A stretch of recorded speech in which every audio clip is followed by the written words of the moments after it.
31শে জুলাইয়ের মধ্যে যেসব বিষয়ে একমত হবে তার চূড়ান্ত রূপ দিতে হবে বলেছেন জাতীয় ঐকমত্য কমিশনের সহ সভাপতি ডক্টর আলী রিয়াজ। রাজধানীর ফরেন সার্ভিস একাডেমিতে জাতীয় ঐকমত্য কমিশনের সাথে রাজনৈতিক দলগুলোর দ্বিতীয় পর্যায়ের 21তম দিনের আলোচনার শুরুতে তিনি এসব কথা বলেন। আলী রিয়াজ বলেন, জুলাই সনদ খসড়া দেয়া হয়েছে, 2-1 দিনের মধ্যে প্রাথমিক পর্যায়ের ঐকমত্যের খসড়া রাজনৈতিক দলগুলোর কাছে পাঠানো হবে।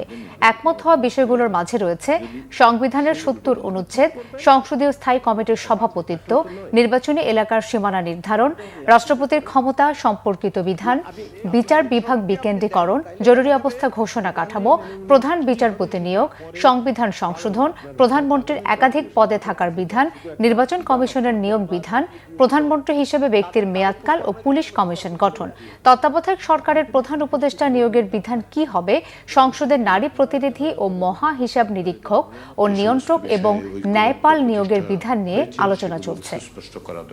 করতে হবে এবং সনদে অন্তর্ভুক্ত করতে হবে। ইতিমধ্যেই যেহেতু প্রাথমিক খসড়াটা দেওয়া হয়েছে, সেগুলোর আমরা মন্তব্যের জন্য অপেক্ষা করছি আগামীকাল দুপুর পর্যন্ত, এবং আশা করছি বিভিন্ন মন্তব্যকে আমরা সংশ্লিষ্ট করে ওই অংশের বাইরেও প্রাথমিক পর্যায়ে যে সমস্ত ঐকমত্য হয়েছে আজ বা কালের মধ্যে রাজনৈতিক দলগুলোর সাথে আমরা তাদের কাছে পৌঁছে দিতে পারবো।